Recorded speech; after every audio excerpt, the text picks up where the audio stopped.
ఇంత గొప్ప కుటుంబానికి కోడలు వయ్యుండి సభ్యత సంస్కారం లేకుండా మగాడి మీద చేయి చేసుకుంటావా? కనీసం పనివాళ్ళున్నారని ఇంగిత జ్ఞానం కూడా లేకుండా పోయిందా నీకు? తప్పుడు మాట అంటే చెంప పగలగొట్టాను తప్ప. అయినా నువ్వెవరు నాకు అడ్వైస్ చేయడానికి? నాకు అత్తగారివా? కోడలిగా ఈ ఇంట్లో దీపం పెట్టడానికి నువ్వెలా వచ్చావో నేను అలాగే వచ్చాను. దీపం పెట్టడం అంటే నూనె పోసి వత్తి వేసి వెలిగించడం కాదే. పోయే వరకు మనం బ్రతకాల్సిన ఈ ఇంటి పరువు మర్యాద కాపాడమేనే దీపం పెట్టడం అంటే. నువ్వు చెప్తే తెలుసుకోవాల్సిన స్థితిలో నేనేం లేను. నేను నీకంటే ఎక్కువ చదువుకున్న దాన్ని, నాగరికత తెలిసిన దాన్ని. నాగరికత అంటే అర్థం పెద్దవాళ్ళని గౌరవించకపోవడం, మగాడిని చేయి చేసుకోవడం అనుకుంటున్నావా? కాదే.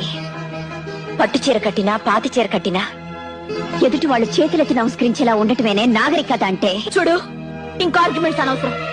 నీతో నీతులు చెప్పించుకునే అవసరం గాని అడ్డమైన వాళ్ళ ముందు తలంచి బ్రతకాల్సిన కర్మ గానీ నాకు లేదు.